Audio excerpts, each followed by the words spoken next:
কয়েকদিন আগে আমাদের শ্রীপুর এবং গফরগাঁওয়ের কিছু অঞ্চলের মধ্যে শিলাবৃষ্টি হয়েছে। এমন শিলাবৃষ্টি আমাদের জন্মের পর থেকে আমরা দেখি নাই। যেই শিলাবৃষ্টিতে কৃষকদের মারাত্মক ক্ষয়ক্ষতি হয়েছে। কৃষকদের মাঠে যে ধানগুলো ছিল সব ধানগুলো মাটিতে পড়ে গিয়েছে, কারণ শিলাবৃষ্টির সামনে কিছুই টিকে না।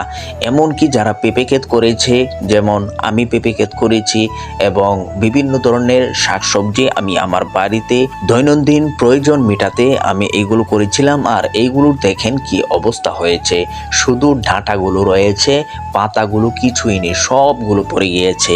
এমনকি যেই ফসলগুলো হয়েছিল এই ফসলগুলো এখানে নেই, সব পরে নষ্ট হয়ে গিয়েছে।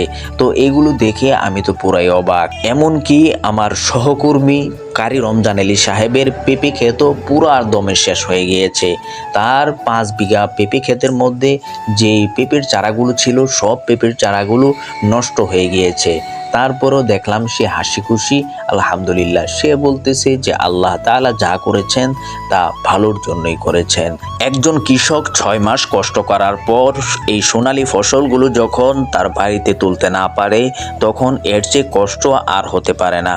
কি আর করবে বন্ধুরা, শিলাবৃষ্টি এতটাই হয়েছে যে গাছের পাতাগুলো সব পড়ে গিয়েছে। বন্ধুরা, এই ভিডিওটি কিছুদিন আগের, তো এই ভিডিওটি আমি আপনাদের মাঝে দিতে পারি নাই নানান ব্যস্ততার কারণে। তো বন্ধুরা, পরিশেষে সাবস্ক্রাইব কামনা করছি।